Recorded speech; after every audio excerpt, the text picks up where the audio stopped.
Authenticity comes up a lot in talk about modern sales, but what does it actually mean? If I'm being honest, I've become less sure over time. I'm Jon-David and this is 30 Lessons in 30 Years.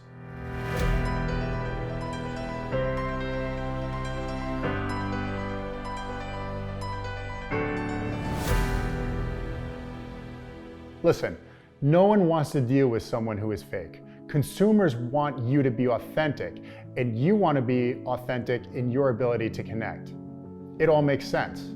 The hard part is pinning down what that really means, especially since it's become such a buzzword. I'd argue that your desire to be authentic can actually become a trap that will set you back. You might say, hey, wait a minute. Are you suggesting I should be a sleazy salesperson? Isn't that the opposite of authentic? I'm not advocating for sleazy. Well, let me give you an example. You know the pithy memes on social media, the ones that say things like, be your fabulous authentic self, or I am who I am, your approval is not needed. This pop psychology, in my opinion, may be appropriate in some settings, but not very useful in your line of work. For one thing, it assumes that people's personalities are necessarily static and that we don't have the potential to grow. Second, it vilifies people for having what could be a fair opinion based on their own journey. So here's what I know about being authentic.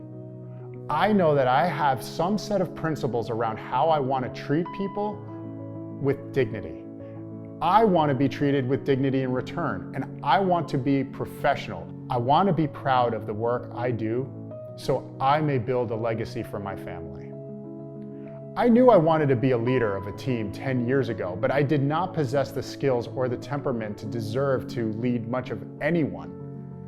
I had to ask myself, who would I have to become to earn the right to ask someone to put their trust in me?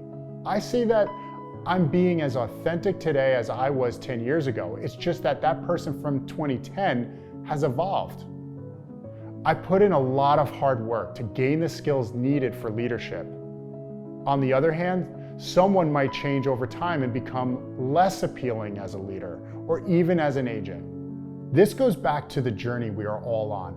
It isn't always easy to look inward, but if you associate authentic as being a virtue, then be open to testing approaches in order to grow and improve yourself.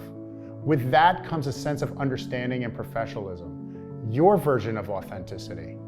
That's 15 of 30. Join me next time on 30 Lessons in 30 Years.